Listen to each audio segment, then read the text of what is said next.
दुर्योधन के कहने पर भीष्म जी ने कौरवों के पक्ष के रथी और महारथियों के विषय में उसे बताया। दुर्योधन अब पांडवों के पक्ष के रथी और महारथियों के विषय में जानना चाहता था। जानते हैं भीष्म ने पांडवों के पक्ष को कैसे आंका। संपूर्ण महाभारत कथा के अंतर्गत उद्योग पर्व। भीष्म जी कहते हैं, नरेश्वर, ये तुम्हारे पक्ष के रथी, अतिरथी और अर्धरथी बताए गए हैं। राजन, अब तुम पांडव पक्ष के रथी आदि का वर्णन सुनो। नरेश, अब यदि पांडवों की सेना के विषय में भी जानकारी करने के लिए तुम्हारे मन में कौतूहल हो, तो इन भूमिपालों के साथ तुम उनके रथियों की गणना सुनो। तात, कुंती का आनंद बढ़ाने वाले स्वयं पांडुपुत्र राजा युधिष्ठिर एक श्रेष्ठ रथी अर्थात महारथी हैं। वे समर भूमि में अग्नि के समान सब ओर विचरेंगे, इसमें संशय नहीं है। राजेंद्र, भीमसेन तो अकेले 8 रथियों के बराबर हैं। गदा और बाणों द्वारा किए जाने वाले युद्ध में उनके समान दूसरा कोई योद्धा नहीं है। उनमें 10,000 हाथियों का बल है। वे बड़े ही मानी तथा अलौकिक तेज से संपन्न हैं। माद्री के दोनों पुत्र अश्वनी कुमार के समान रूपवान और तेजस्वी हैं। वे दोनों ही पुरुष रत्न रथी हैं। ये चारों भाई महान कलेशों का स्मरण करके तुम्हारी सेना में घुसकर रुद्रदेव के समान संहार करते हुए विचरेंगे। इस विषय में मुझे संशय नहीं है। ये सभी महामना पांडव शाल वृक्ष के स्तंभों के समान ऊंचे हैं। उनकी ऊंचाई का मान अन्य पुरुषों से एक बित अधिक है। सभी पांडव सिंह के समान सुगठित शरीर वाले और महान बलवान हैं। तात, उन सब ने ब्रह्मचर्य व्रत का पालन किया है। पुरुषों में सिंह के समान पराक्रमी पांडव तपस्वी, लज्जाशील और व्याघ्र के समान उत्कट बलशाली हैं। भरत श्रेष्ठ, वे वेग, प्रहार और संघर्ष में अमानुष शक्ति से संपन्न हैं। उन सब ने दिग्विजय के समय बहुत से राजाओं पर विजय पाई है। कुरुनंदन, इनके आयुधों, गदाओं और बाणों का आघात कोई भी सह नहीं सकता। इसके सिवा ना तो कोई इनके धनुष पर प्रत्यंचा ही चढ़ा पाते हैं, ना युद्ध में इनकी भारी गदा को ही उठा सकते हैं और ना इनके बाणों का ही प्रयोग कर सकते हैं।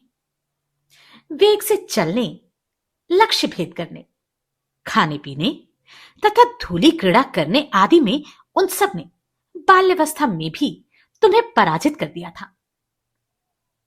इस सेना में आकर वे सभी उत्कट बलशाली हो गए हैं। युद्ध में आने पर वे तुम्हारी सेना का विध्वंस कर डालेंगे। मैं चाहता हूं उनसे कहीं भी तुम्हारी मुठभेड़ ना हो। उनमें से एक एक में इतनी शक्ति है कि वे समस्त राजाओं का युद्ध में संहार कर सकते हैं। राजेंद्र, राजसूय यज्ञ में जैसा जो कुछ हुआ था वह सब तुमने अपनी आंखों देखा था। द्यूत क्रीड़ा के समय द्रौपदी को जो महान कलेश दिया गया और पांडवों के प्रति कठोर बातें सुनाई गई, उन सबको याद करके वे संग्राम भूमि में रुद्र के समान विचरेंगे। लाल नेत्रों वाले निद्रा विजयी अर्जुन के सखा और सहायक नारायण स्वरूप भगवान श्री कृष्ण हैं। कौरव पांडवों दोनों सेनाओं में अर्जुन के समान वीररथी दूसरा कोई नहीं है। समस्त देवताओं, असुरों, नागों, राक्षसों तथा यक्षों में भी अर्जुन के समान कोई नहीं है। फिर मनुष्यों में तो हो ही कैसे सकता है। भूत या भविष्य में भी कोई ऐसा रथी मेरे सुनने में नहीं आया। महाराज, बुद्धिमान अर्जुन का रथ जुता हुआ है।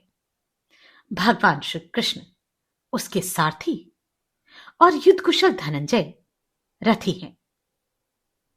दिव्य गांडिव धनुष है। वायु के समान वेगशाली अश्व है। अभेद्य दिव्य कवच है तथा अक्षय बाणों से भरे हुए दो महान तरकस हैं। उस युद्ध में अस्त्रों के समुदाय महेंद्र, रुद्र, कुबेर, यम एवं वरुण संबंधी अस्त्र हैं। भयंकर दिखाई देने वाली गदाएं हैं। वज्र आदि भांति भांति के श्रेष्ठ आयुध भी उस रथ में विद्यमान है। अर्जुन ने युद्ध में एकमात्र उस रथ की सहायता से हिरण्यपुर में निवास करने वाले सहस्त्रों दानवों का संहार किया है। उसके सामने दूसरा कौन रथ हो सकता है? वह बलवान, सत्य पराक्रमी महाबाहु अर्जुन क्रोध में आकर तुम्हारी सेना का संहार करेंगे और अपनी सेना की रक्षा में संलग्न रहेंगे।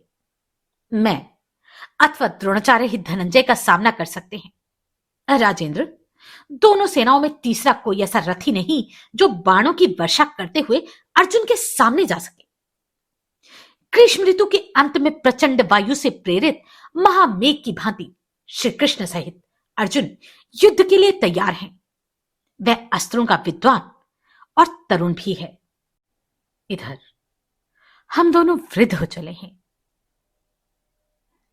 वैशंपायन जी कहते हैं, जन्मेजय, भीष्म की यह बात सुनकर पांडवों के पुरातन बल पराक्रम को प्रत्यक्ष देखने की भांति स्मरण करके राजाओं की सुवर्ण में भुजबंधों से विभूषित चंदन चर्चित स्थूल भुजाएं एवं मन भी आवेग युक्त होकर शिथिल हो गए। भीष्म जी ने पुनः कहा, महाराज, द्रौपदी के जो 5 पुत्र हैं वे सबके सब महारथी हैं। विराट पुत्र उत्तर को मैं उदार रथी मानता हूं। महाबाहु अभिमन्यु रथ यूथपतियों का भी यूथपति है। वह शत्रुनाशक वीर समर भूमि में अर्जुन और श्री कृष्ण के समान पराक्रमी है। उसने अस्त्र विद्या की विधिवत शिक्षा प्राप्त की है। वह युद्ध की विचित्र कलाएं जानता है तथा दृढ़तापूर्वक व्रत का पालन करने वाला और मनस्वी है। वह अपने पिता के कलेश को याद करके अवश्य पराक्रम दिखाएगा।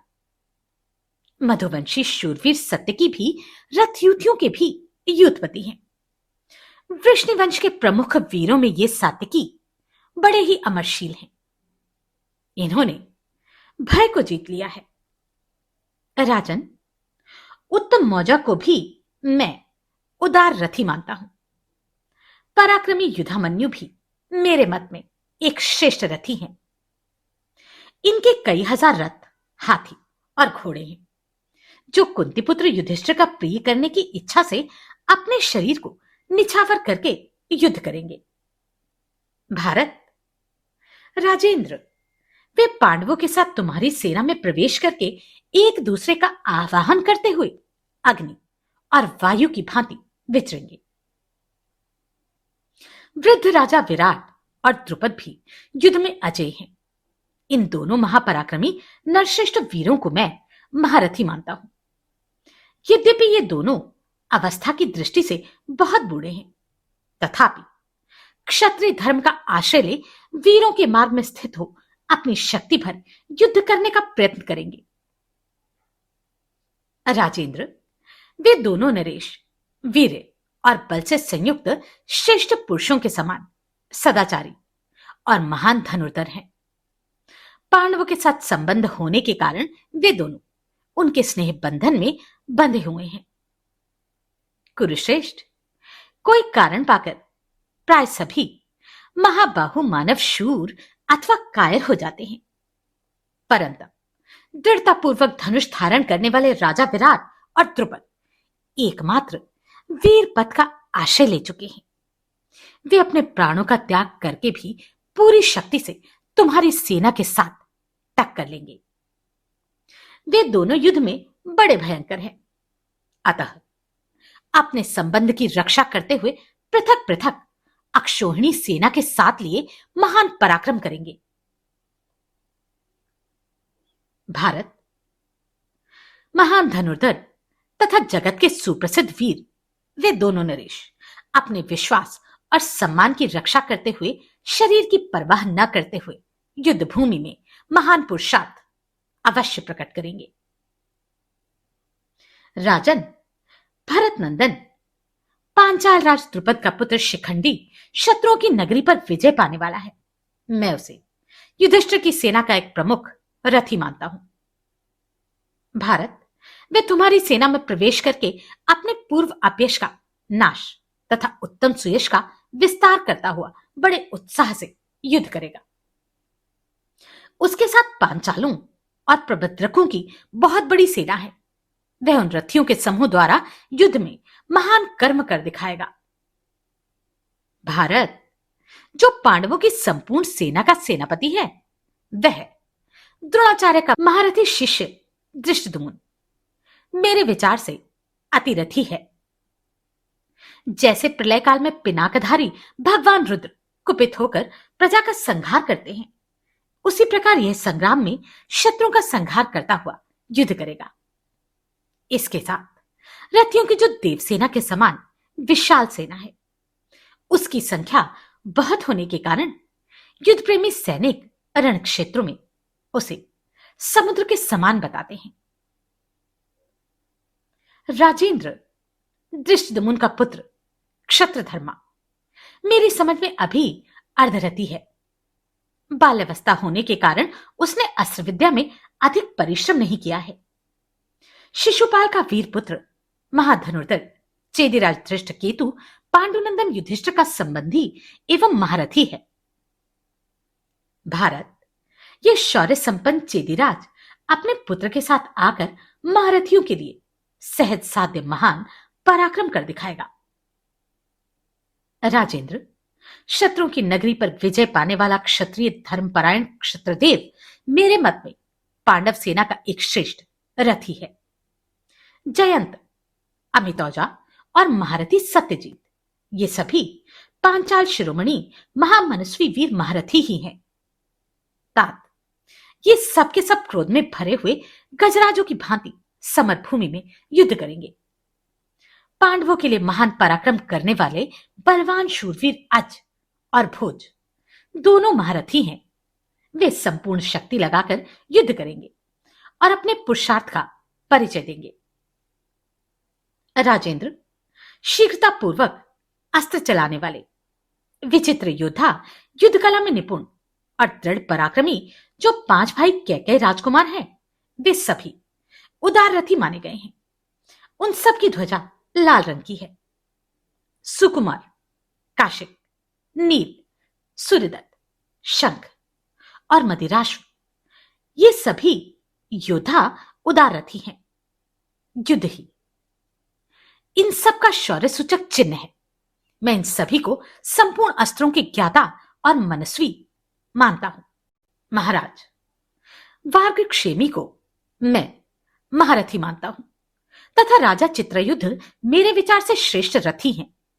चित्रयुद्ध संग्राम में शोभा पाने वाले तथा अर्जुन के भक्त हैं। चेकितान और सत्यद्युति के 2 पुरुष सिंह पांडव सेना के महारथी हैं। मैं इन्हें रथियों में श्रेष्ठ मानता हूं। भरत नंदन, महाराज व्याघ्रदत्त और चंद्रसेन, ये 2 नरेश भी मेरे मत में पांडव सेना के श्रेष्ठ रथी हैं, इसमें संशय नहीं है। राजेंद्र, राजा सेनेबुंदु का दूसरा नाम क्रोधहंता भी है। प्रभो, वे भगवान कृष्ण तथा भीमसेन के समान पराक्रमी माने जाते हैं। वे सम्रांगण में दूसरे सैनिकों के साथ पराक्रम प्रकट करते हुए युद्ध करेंगे। तुम मुझको, आचार्य द्रोण को तथा कृपाचार्य को जैसा समझते हो, युद्ध में दूसरे वीरों से स्पर्धा रखने वाले तथा बहुत ही फुर्ती के साथ अस्त्र शस्त्रों का प्रयोग करने वाले प्रशंसनीय एवं उत्तम रथी नरश्रेष्ठ काशीराज को भी तुम्हें वैसा ही मानना चाहिए। मेरी दृष्टि में शत्रु नगरी पर विजय पाने वाले काशीराज को साधारण अवस्था में एक रथी समझना चाहिए, परंतु जिस समय वे युद्ध में पराक्रम प्रकट करने लगते हैं, उस समय इन्हें 8 रथियों के बराबर मानना ही चाहिए। द्रुपद का तरुण पुत्र सत्यजीत सदा युद्ध की स्पर्धा रखने वाला है। वह धृष्टद्युम्न के समान ही अतिरथी का पद प्राप्त कर चुका है। वह पांडवों के यशो विस्तार की इच्छा रखकर युद्ध में महान कर्म करेगा। पांडव पक्ष के धुरंधर वीर महापराक्रमी पांड्यराज भी एक अन्य महारथी हैं। वे पांडवों के प्रति अनुराग रखने वाले और शूरवीर हैं। इनका धनुष महान और सुदृढ़ है। ये पांडव सेना के सम्माननीय महारथी हैं। कौरव श्रेष्ठ राजा क्षीणिमान और वसुदान, ये दोनों वीर अतिरथी माने गए हैं। ये शत्रुओं की नगरी पर विजय पाने में समर्थ हैं। महाराज, भारत पांडव पक्ष में राजा और रौचमान महारथी हैं। वे युद्ध में शत्रु सेना के साथ देवताओं के समान पराक्रम दिखाते हुए युद्ध करेंगे। कुंती भोज कुमार राजा पुरुजीत, जो भीमसेन के मामा हैं, वे भी महाधनुर्धर और अत्यंत बलवान हैं। मैं इन्हें भी अधिरथी मानता हूं। इनका धनुष महान है। वे अस्त्र विद्या के विद्वान और युद्ध कुशल हैं। रथियों में श्रेष्ठ वीर पुरजीत विचित्र युद्ध करने वाले और शक्तिशाली हैं। जैसे इंद्र दानवों के साथ पराक्रम पूर्वक युद्ध करते हैं, उसी प्रकार ये भी शत्रुओं के साथ युद्ध करेंगे। उनके साथ जो सैनिक आए हैं, वे सभी युद्ध की कला में निपुण और विख्यात वीर हैं। वीर पुरुजीत पांडवों के प्रिय एवं हित में तत्पर हो अपने भांजों के लिए युद्ध में महान कर्म करेंगे। महाराज, भीमसेन और हिडिंबा का पुत्र राक्षसराज घटोत्कच बड़ा मायावी है। वह मेरे मत में रथ उत्पत्तियों का भी युद्धपति है। उसको युद्ध करना बहुत प्रिय है। तात, वह मायावी राक्षस समर भूमि में उत्साहपूर्वक युद्ध करेगा। उसके साथ जो वीर राक्षस एवं सचिव हैं, वे सब उसी के वश में रहने वाले हैं। ये तथा और भी बहुत से वीर क्षत्रिय जो विभिन्न जनपदों के स्वामी हैं और जिनमें श्री कृष्ण का सबसे प्रधान स्थान है, पांडुनंदन युधिष्ठिर के लिए यहां एकत्र हुए हैं। राजन, ये महात्मा पांडुनंदन युधिष्ठिर के मुख्य मुख्य रथी, अतिरथी और अर्धरथी यहां बताए गए हैं। नरेश्वर, देवराज इंद्र के समान तेजस्वी किरीटधारी वीरवर अर्जुन के द्वारा सुरक्षित हुई युधिष्ठिर की भयंकर सेना का ये उपर्युक्त वीर सम्रांगण में संचालन करेंगे। वीर, मैं तुम्हारी ओर से रणभूमि में उन मायावेता और विजयाभिलाषी पांडव वीरों के साथ अपनी विजय अथवा मृत्यु की आकांक्षा लेकर युद्ध करूंगा। वसुदेव नंदन श्री कृष्ण और अर्जुन रथियों में श्रेष्ठ हैं। वे क्रमशः सुदर्शन चक्र और गांडीव धनुष धारण करते हैं। वे संध्याकालीन सूर्य और चंद्रमा की भांति परस्पर मिलकर जब युद्ध में उतरेंगे, उस समय मैं उनका सामना करूंगा।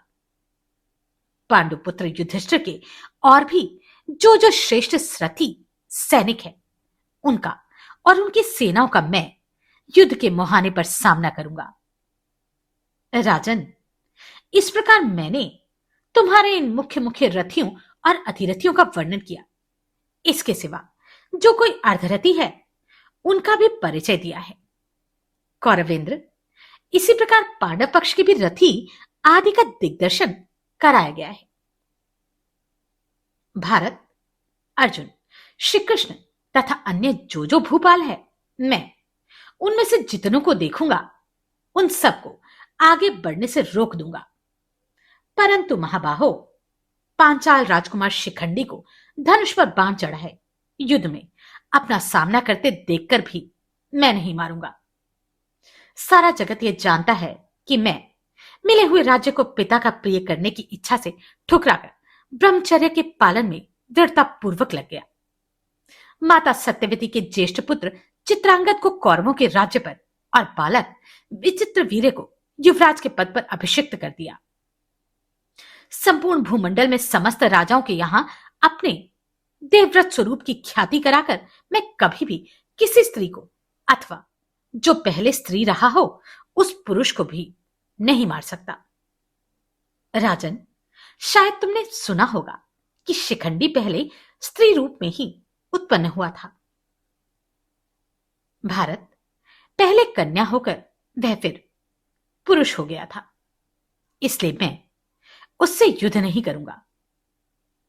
भरत श्रेष्ठ, मैं अन्य सब राजाओं को जिन्हें युद्ध में पाऊंगा मारूंगा, परंतु कुंती के पुत्रों का वध कदापि नहीं करूंगा। दुर्योधन ने कहा। भरत श्रेष्ठ, जब शिखंडी धनुष्मान उठाए समर में आतताइयों की भांति आपको मारने आएगा, उस समय उसे इस रूप में देखकर भी आप क्यों नहीं मारेंगे? महाबाहु गंगानंदन पितामह, आप पहले तो ये कह चुके हैं कि मैं सोमको सहित पांचालों का वध करूंगा, फिर आपने शिखंडी को छोड़ क्यों दिया, यह मुझे बताइए।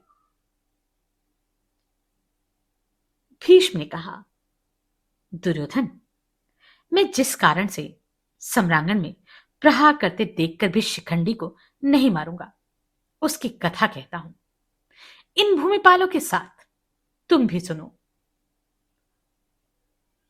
भरत श्रेष्ठ, मेरे धर्मात्मा पिता लोक विख्यात महाराज शांतनु का जब निधन हो गया, उस समय अपनी प्रतिज्ञा का पालन करते हुए मैंने भाई चित्रांगद को इस महान राज्य पर अभिषिक्त कर दिया। तदनंतर जब चित्रांगद की भी मृत्यु हो गई, तब माता सत्यवती की सम्मति से मैंने विधिपूर्वक विचित्र वीर्य का राजा के पद पर अभिषेक किया। राजेंद्र, छोटे होने पर भी मेरे द्वारा अभिषिक्त होकर धर्मात्मा विचित्र वीर धर्मतः मेरी ही ओर देखा करते थे, अर्थात मेरी सम्मति से ही सारा राजकार्य किया करते थे। तब मैंने अपने योग्य कुल से कन्या लाकर उनका विवाह करने का निश्चय किया।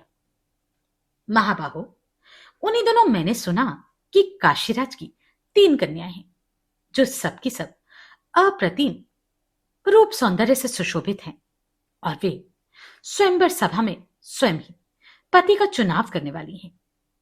उनके नाम हैं अंबा, अंबिका और अंबालिका। भरत श्रेष्ठ, राजेंद्र, उन तीनों के स्वयंवर के लिए भूमंडल के संपूर्ण नरेश आमंत्रित किए गए थे। उनमें अंबा सबसे बड़ी थी, अंबिका मंझली थी और राजकन्या अंबालिका सबसे छोटी थी। स्वयंवर का समाचार पाकर मैं एक ही रथ के द्वारा काशीराज के नगर में गया। महाबाहो, वहां पहुंचकर मैंने वस्त्र आभूषणों से अलंकृत उन तीनों कन्याओं को देखा। पृथ्वीपते, वहां उसी समय आमंत्रित होकर आए हुए संपूर्ण राजाओं पर भी मेरी दृष्टि पड़ी। भरत श्रेष्ठ, तदनंतर मैंने युद्ध के लिए खड़े हुए उन समस्त राजाओं को ललकारकर उन तीनों कन्याओं को अपने रथ पर बैठा लिया। पराक्रम ही इन कन्याओं का शुल्क है। यह जानकर उन्हें रथ पर चढ़ा लेने के पश्चात मैंने वहां आए हुए समस्त भूपालों से कहा, नरश्रेष्ठ राजाओं, शांतनु पुत्र भीष्म इन राजकन्याओं का अपहरण कर रहा है। तुम सब लोग पूरी शक्ति लगाकर इन्हें छुड़ाने का प्रयत्न करो, क्योंकि मैं तुम्हारे देखते देखते बलपूर्वक इन्हें लिए जाता हूं।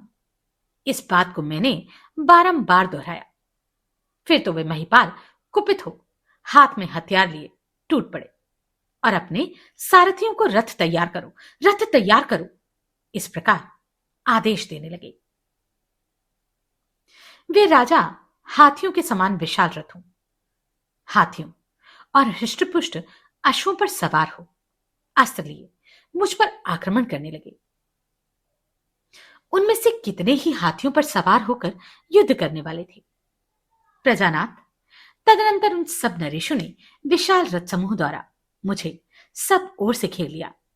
तब मैंने भी बाणों की वर्षा करके चारों ओर से उनकी प्रगति रोक दी, और जैसे देवराज इंद्र दानवों पर विजय पाते हैं, उसी प्रकार मैंने भी उन सब नरेशों को जीत लिया। भरत श्रेष्ठ, जिस समय उन्होंने आक्रमण किया, उसी समय मैंने प्रज्वलित बाणों द्वारा हंसते हंसते उनके स्वर्णभूषित विचित्र ध्वजों को काट गिराया। फिर एक एक बाण मारकर मैंने समरभूमि में उनके घोड़ों, हाथियों और सारथियों को भी धाराशायी कर दिया। मेरे हाथों की वे फुर्ती देखकर वे पीछे हटने और भागने लगे। वे सब के सब भूपाल नतमस्तक हो गए और मेरी प्रशंसा करने लगे। तत्पश्चात मैं राजाओं को परास्त करके उन सबको वहीं छोड़ तीनों कन्याओं को साथ ले हस्तिनापुर में आया। महाबाहु भरतनंदन, फिर मैंने उन कन्याओं को अपने भाई से ब्याहने के लिए माता सत्यवती को सौंप दिया और अपना वह पराक्रम भी उन्हें बताया।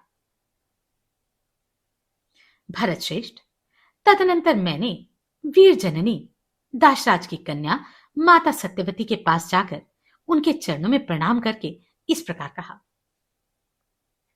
मां, ये काशीराज की कन्याएं हैं।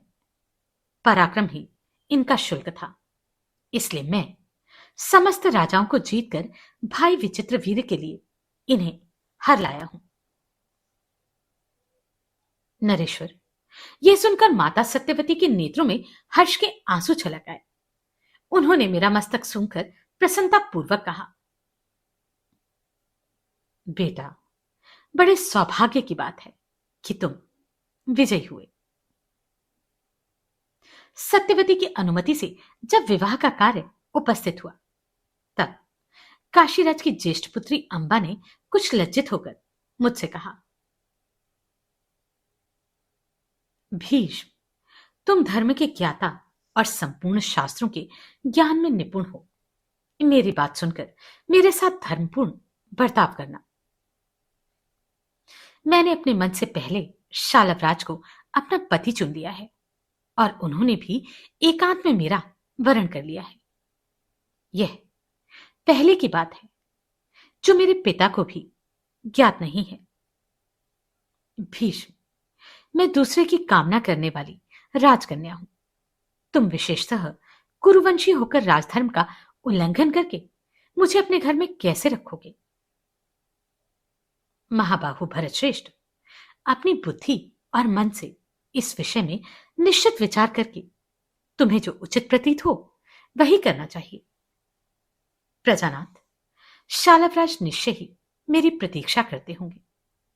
अतः कुरुश्रेष्ठ, तुम्हें मुझे उनकी सेवा में जाने की आज्ञा देनी चाहिए। धर्मात्माओं में श्रेष्ठ महाबाहु वीर, मुझ पर कृपा करो। मैंने सुना है कि तुम पृथ्वी पर सत्यव्रती महात्मा हो। भीष्म जी कहते हैं, नरेश्वर, तब मैंने माता गंधवती काली से आज्ञा ले मंत्रियों, ऋत्विजों और पुरोहितों से पूछकर बड़ी राजकुमारी अंबा को जाने की आज्ञा दे दी। आज्ञा पाकर राजकन्या अंबा वृद्ध ब्राह्मणों के संरक्षण में रहकर शालवराज के नगर की ओर गई। उसके साथ उसकी धाई भी थी। उस मार्ग को लांघ कर वह राजा के यहां पहुंच गई और शालवराज से मिलकर इस प्रकार बोली, महाबाहु महामते, मैं तुम्हारे पास ही आई हूं। राजन, मैं सदा तुम्हारे प्रिय और हित में तत्पर रहने वाली हूं। मुझे अपनाकर आनंदित करो। नरेश्वर, मुझे धर्मानुसार ग्रहण करके धर्म के लिए ही अपने चरणों में स्थान दो। मैंने मन ही मन सदा तुम्हारा चिंतन किया है और तुमने भी एकांत में मेरे साथ विवाह का प्रस्ताव किया था। प्रजानाथ, अंबा की बात सुनकर शालवराज ने मुस्कुराते हुए कहा, सुंदरी, तुम पहले दूसरे की हो चुकी हो, अतः तुम्हारी जैसी स्त्री के साथ विवाह करने की मेरी इच्छा नहीं है। भद्रे, तुम पुनः वहां भीष्म के पास जाओ। भीष्म ने तुम्हें बलपूर्वक पकड़ लिया था, अतः अब तुम्हें मैं अपनी पत्नी बनाना नहीं चाहता। भीष्म ने उस महायुद्ध में समस्त भूपालों को हराकर तुम्हें जीता और तुम्हें उठाकर वे अपने साथ ले गए। तुम उस समय उनके साथ प्रसन्न थी। वरवर्णिनी, जो पहले और की हो चुकी हो, ऐसी स्त्री को मैं अपनी पत्नी बनाऊं, यह मेरी इच्छा नहीं है। जिस नारी पर पहले किसी दूसरे पुरुष का अधिकार हो गया हो, उसे सारी बातों को ठीक ठीक जानने वाला मेरे जैसा राजा, जो दूसरों को धर्म का उपदेश करता है, कैसे अपने घर में प्रविष्ट कराएगा? भद्रे, तुम्हारी जहां इच्छा हो चली जाओ। तुम्हारा यह समय यहां व्यर्थ ना बीते।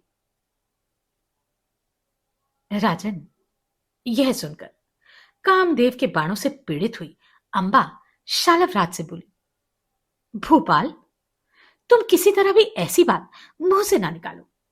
शत्रुसूदन, मैं भीष्म के साथ प्रसन्नतापूर्वक नहीं गई थी। उन्होंने समस्त राजाओं को खदेड़कर बलपूर्वक मेरा अपहरण किया था और मैं रोती हुई ही उनके साथ गई थी। शालवराज, मैं अपराध अबला हूं, तुम्हारे प्रति अनुरक्त हूं। मुझे स्वीकार करो, क्योंकि भक्तों का परित्याग किसी भी धर्म में अच्छा नहीं बताया गया। युद्ध में कभी पीठ न दिखाने वाले गंगानंदन भीष्म से पूछकर उनकी आज्ञा लेकर अत्यंत उत्कंठा के साथ मैं यहां आई हूं। राजन, महाबाहु भीष्म मुझे नहीं चाहते। उनका यह आयोजन अपने भाई के विवाह के लिए था, ऐसा मैंने सुना है। नरेश्वर, भीष्म जिन मेरी दो बहनों अंबिका और अंबालिका को हर कर ले गए थे, उन्हें अपने छोटे भाई विचित्रवीर्य को ब्याह देंगे। पुरुष सिंह शालवराज, मैं अपना मस्तक छू कर कहती हूं, तुम्हारे सिवा दूसरे किसी वर में मैं कभी भी चिंतन नहीं करती थी। राजेंद्र शालव, मुझ पर किसी भी दूसरे पुरुष का पहले कभी अधिकार नहीं रहा। मैं स्वेच्छापूर्वक पहले पहल तुम्हारी ही सेवा में उपस्थित हुई हूं। यह मैं सत्य कहती हूं, और इस सत्य के द्वारा ही मैं इस शरीर की शपथ खाती हूं। विशाल नेत्रों वाले महाराज, मैंने आज से पहले किसी दूसरे पुरुष को अपना पति नहीं समझा है। मैं तुम्हारी कृपा की अभिलाषा रखती हूं। स्वयं ही अपनी सेवा में उपस्थित हुई मुझ कुमारी कन्या को धर्मपत्नी के रूप में स्वीकार कीजिए। भरत श्रेष्ठ, इस प्रकार अनुनय विनय करती हुई काशीराज की उस कन्या को शालव ने उसी प्रकार त्याग दिया, जैसे सर्प पुरानी केंचुली को छोड़ देता है। भरतभूषण, इस तरह नाना प्रकार के वचनों द्वारा बार बार याचना करने पर भी शालवराज ने उस कन्या की बातों पर विश्वास नहीं किया। तब काशीराज की ज्येष्ठ पुत्री अंबा क्रोध एवं दुख से व्याप्त हो नेत्रों से आंसू बहाती हुई अश्रु गदगद वाणी में बोली, राजन, यदि मेरी कही बात निश्चित रूप से सत्य हो तो तुमसे परित्यक्त होने पर मैं जहां जहां जाऊं वहां साधु पुरुष मुझे सहारा देने वाले हूं। कुरुनंदन, राजकन्या अंबा करुण स्वर से विलाप करती हुई इसी प्रकार कितने ही बातें कहती रहीं, परंतु शालवराज उन्हें सर्वथा त्याग चुके थे। शालव ने बारंबार उससे कहा, सुश्रोणी, तुम जाओ, चली जाओ। मैं भीष्म से डरता हूं। तुम भीष्म के द्वारा ग्रहण की गई हो।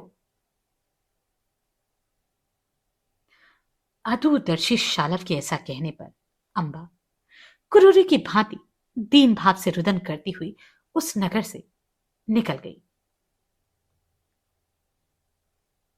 भीष्म जी कहते हैं, राजन, नगर से निकलते समय वे दुखिनी नारी इस प्रकार चिंता करने लगी, इस पृथ्वी पर कोई भी ऐसी युवती नहीं होगी जो मेरे समान भारी संकट में पड़ गई हो। भाई बंधुओं से तो दूर हो ही गई हूं। राजा शालव ने भी मुझे त्याग दिया। अब मैं हस्तिनापुर में भी नहीं जा सकती, क्योंकि शालव के अनुराग के कारण मैंने भीष्म से यहां आने की आज्ञा ली थी। अब मैं अपनी ही निंदा करूं या इस दुर्जय वीर भीष्म को कोसूं, अथवा अपने मूढ़ पिता को दोष दूं, जिन्होंने मेरा स्वयंवर किया। मेरे द्वारा सबसे बड़ा दोष यह हुआ कि पूर्व काल में जिस समय यह भयंकर युद्ध चल रहा था, उसी समय शालव के लिए भीष्म के रथ से कूद नहीं पड़ी। उसी का यह फल प्राप्त हुआ है कि मैं मूर्ख स्त्री की भांति भारी आपत्ति में पड़ गई हूं। भीष्म को धिक्कार है। विवेक शून्य हृदय वाले मेरे मंदबुद्धि पिता को भी धिक्कार है, जिन्होंने पराक्रम का शुल्क नियत करके मुझे बाजार में बैठी हुई स्त्री की भांति जन समूह में निकलने की आज्ञा दी। मुझे धिक्कार है, शालव राज को धिक्कार है और विधाता को भी धिक्कार है, जिनकी दुर्नीतियों से मैं इस भारी विपत्ति में फंस गई। मनुष्य सर्वथा वही पाता है जो उसके भाग्य में होता है। मुझ पर जो यह अन्याय हुआ है, उसका मुख्य कारण शांतनु नंदन भीष्म है। अतः इस समय तपस्या अथवा युद्ध के द्वारा भीष्म से ही बदला लेना मुझे उचित दिखाई देता है, क्योंकि मेरे दुख के प्रधान कारण वे ही हैं। परंतु कौन ऐसा राजा है जो युद्ध के द्वारा भीष्म को परास्त कर सके? ऐसा निश्चय करके वह नगर से बाहर चली गई। उसने पुण्यशील तपस्वी महात्माओं के आश्रम पर जाकर वहीं वह रात बिताई। उस आश्रम में तपस्वी लोगों ने सब ओर से घेर कर उसकी रक्षा की थी। महाबाहु भरत नंदन पवित्र मुस्कान वाली अंबा ने अपने ऊपर बीता हुआ सारा वृतांत विस्तार पूर्वक उन महात्माओं से कहा। किस प्रकार उसका अपहरण हुआ, कैसे भीष्म से छुटकारा मिला और फिर किस प्रकार शालव ने उसे त्याग दिया, ये सारी बातें उसने कह सुनाई। उस आश्रम में कठोर व्रत का पालन करने वाले शेखावत्य नाम से प्रसिद्ध एक तपोवृद्ध श्रेष्ठ ब्राह्मण रहते थे, जो शास्त्र और आरण्यक आदि की शिक्षा देने वाले सद्गुरु थे। महातपस्वी शेखावत्य मुनि ने वहां सिसकती हुई उस दुख शोक परायण सती साध्वी आर्त अबला से कहा, भद्रे महाभागे, ऐसी दशा में इस आश्रम में निवास करने वाले तप परायण तपोधन महात्मा तुम्हारा क्या सहयोग कर सकते हैं? राजन, तब अंबा ने उनसे कहा, भगवान मुझ पर अनुग्रह कीजिए। मैं सन्यासियों का सा धर्म पालन करना चाहती हूं। यहां रहकर दुष्कर तपस्या करूंगी। मुझ मूढ़ नारी ने अपने पूर्वजन्म के शरीर से जो पाप कर्म किए थे, अवश्य ही उन्हीं का यह दुखदायक फल प्राप्त हुआ है। तपस्वी महात्माओं, अब मैं अपने स्वजनों के यहां फिर नहीं लौट सकती, क्योंकि राजा शालव ने मुझे कोरा उत्तर देकर त्याग दिया है। उससे मेरा सारा जीवन आनंद शून्य हो गया है। निष्पाप ताप संगन में रहती हूं। मैं चाहती हूं कि आप देवोपम साधु पुरुष मुझे तपस्या का उपदेश दें। मुझ पर आप लोगों की कृपा हो। तब शेखावत्य मुनि ने लौकिक दृष्टांतों, शास्त्रीय वचनों तथा युक्तियों द्वारा उस कन्या को आश्वासन देकर धैर्य बंधाया और ब्राह्मणों के साथ मिलकर उसके कार्य साधन के लिए प्रयत्न करने की प्रतिज्ञा की। भीष्म जी कहते हैं, राजन, तदनंतर वे सब धर्मात्मा तपस्वी उस कन्या के विषय में चिंता करते हुए यह सोचने लगे कि अब क्या करना चाहिए। उस समय वे उसके लिए कुछ करने को उद्यत थे। कुछ तपस्वी यह कहने लगे, इस राजकन्या को इसके पिता के घर पहुंचा दिया जाए। कुछ तापसों ने मुझे उलाहना देने का निश्चय किया। कुछ लोग यह सम्मति प्रकट करने लगे कि चलकर शालवराज को बाध्य करना चाहिए कि वह इसे स्वीकार कर ले। और कुछ लोगों ने यह निश्चय प्रकट किया था कि ऐसा होना संभव नहीं, क्योंकि उसने इस कन्या को कोरा उत्तर देकर ग्रहण करने से इनकार कर दिया है। भद्र, ऐसी स्थिति में मानसी तापस क्या कर सकते हैं? ऐसा कहकर वे कठोर व्रत का पालन करने वाले सभी तापस उस राजकन्या से फिर बोले, भद्रे, घर त्याग कर सन्यासियों के इस धर्माचरण में संलग्न होने की आवश्यकता नहीं है। तुम हमारा हित कर वचन सुनो, तुम्हारा कल्याण हो। यहां से पिता के घर को ही चली जाओ। इसके बाद जो आवश्यक कार्य होगा उसे तुम्हारे पिता काशीराज सोचेंगे समझेंगे। कल्याणी, तुम वहां सर्वगुण संपन्न होकर सुख से रह सकोगी। भद्रे, तुम्हारे लिए पिता का आश्रय लेना जैसा न्याय संगत है वैसा दूसरा कोई सहारा नहीं है। वरवर्णिनी, नारी के लिए पति अथवा पिता ही गति है। सुख की परिस्थिति में नारी के लिए पति आश्रय होता है और संकट काल में उसके लिए पिता का आश्रय लेना उत्तम है। विशेषतः तुम सुकुमारी हो, अतः तुम्हारे लिए यह गृह त्याग अत्यंत दुखसाध्य है। भामिनी, एक तो तुम राजकुमारी और दूसरे स्वभावतः सुकुमारी हो, अतः सुंदरी, यहां आश्रम में तुम्हारे रहने से अनेक दोष प्रकट हो सकते हैं।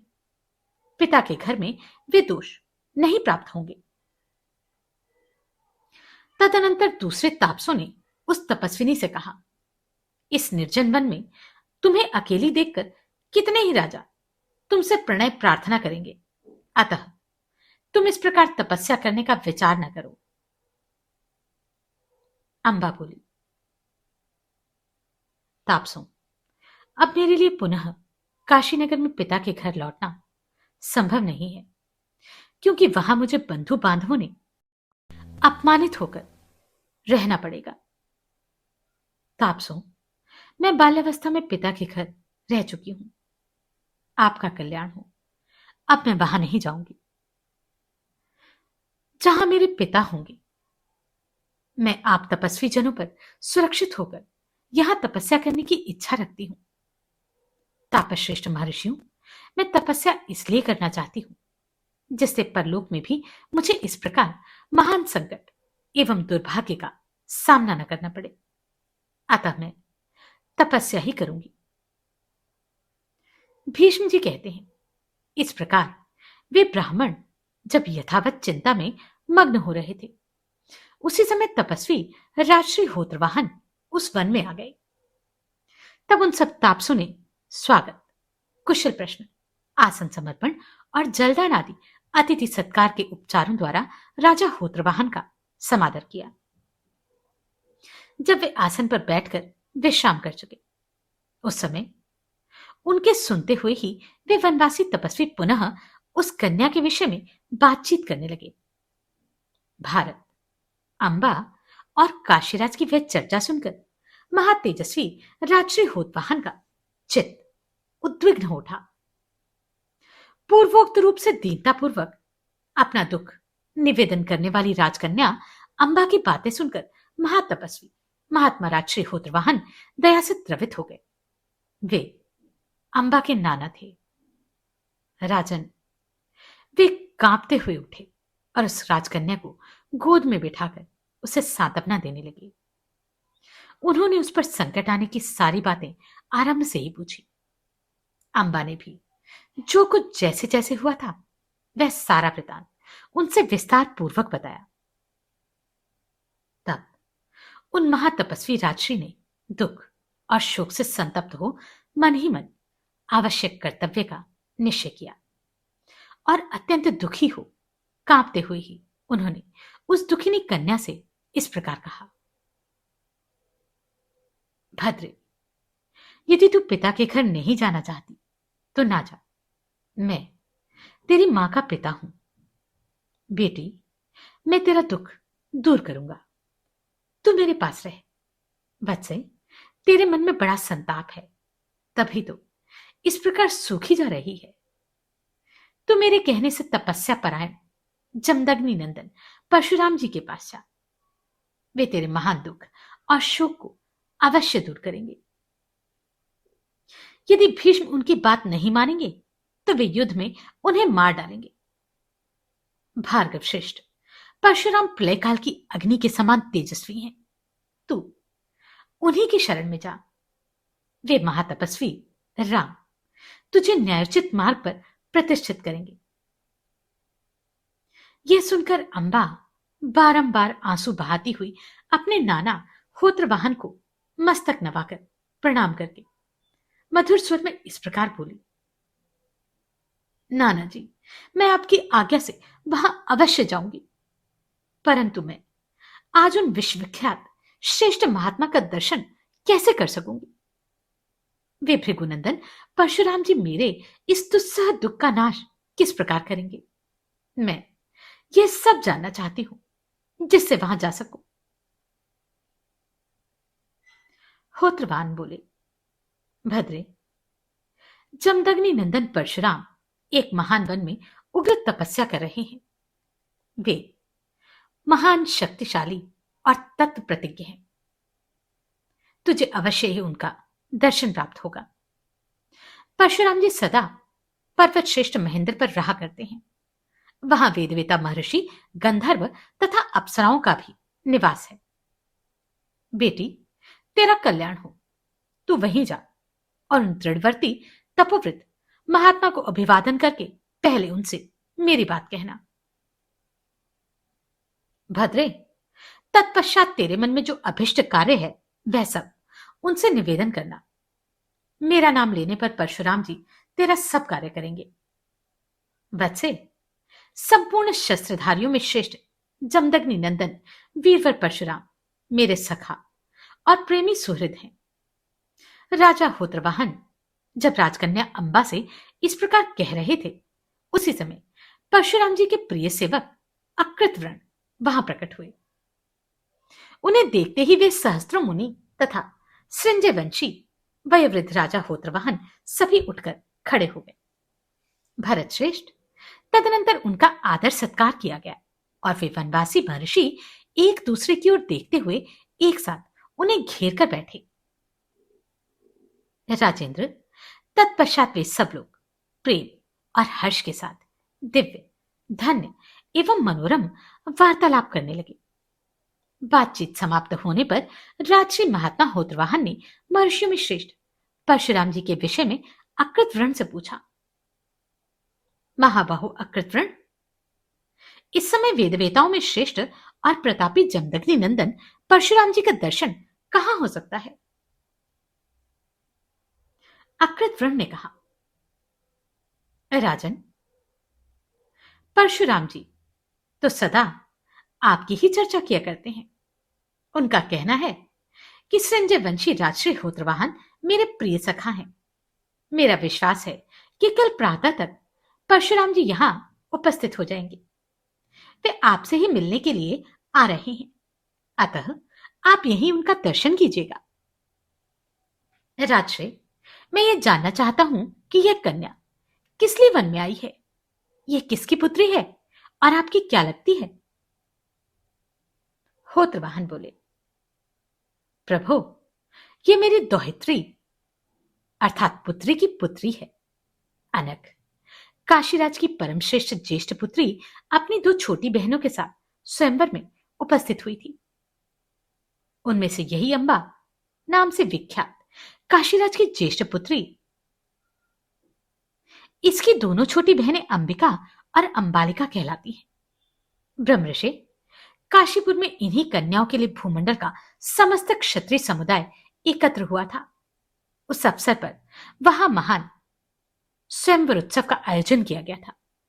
कहते हैं उस अवसर पर महातेजस्वी और महापराक्रमी शांतनु नंदन भीष्म सब राजाओं को हराकर इन तीनों कन्याओं को हर ले गए। भरत नंदन, भीष्म का हृदय इन कन्याओं के प्रति सर्वथा शुद्ध था। वे समस्त भूपालों को परास्त करके कन्याओं को साथ लिए हस्तिनापुर गए। वहां जाकर शक्तिशाली भीष्म ने सत्यवती को ये कन्याएं सौंप दी और इनके साथ अपने छोटे भाई विचित्रवीर्य का विवाह करने की आज्ञा दे दी। दुष्श्रेष्ठ, वहां वैवाहिक आयोजन आरंभ हुआ देख यह कन्या मंत्रियों के बीच में गंगानंदन भीष्म से बोली,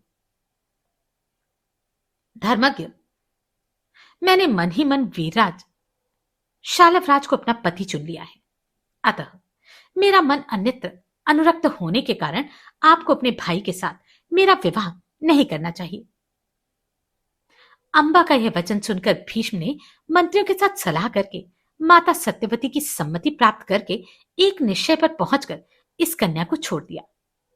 भीष्म की आज्ञा पाकर यह कन्या मन ही मन अत्यंत प्रसन्न हो 100 विमान के स्वामी शालव के पास पहुंची और वहां उस समय इस प्रकार बोली, नृपश्रेष्ठ, भीष्म ने मुझे छोड़ दिया है क्योंकि पूर्व काल में मैंने अपने मन से आपको ही पति चुन लिया था, अतः आप मुझे धर्म पालन का अवसर दें।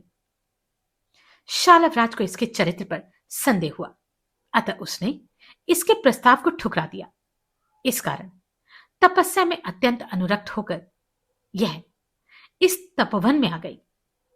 इसके कुल का परिचय प्राप्त होने से मैंने इसे पहचाना है। यह अपने इस दुख की प्राप्ति में भीष्म को ही कारण मानती है। अंबा बोली, भगवान, जैसा कि मेरी माता के पिता सृंजवंशी महाराज होत्रवाहन ने कहा है, ठीक ऐसी ही मेरी परिस्थिति है। तपोधन, महामुनि, लज्जा और अपमान के भय से अपने नगर को जाने के लिए मेरे मन में उत्साह नहीं है। भगवान दुष्श्रेष्ठ, अब भगवान परशुराम मुझसे जो कुछ कहेंगे वही मेरे लिए सर्वोत्तम कर्तव्य होगा, यही मैंने निश्चय किया है।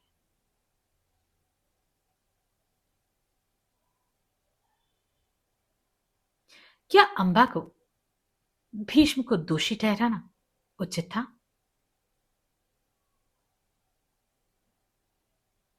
यदि हां, तो आगे क्या हुआ? किंतु उस काल में भी स्त्री का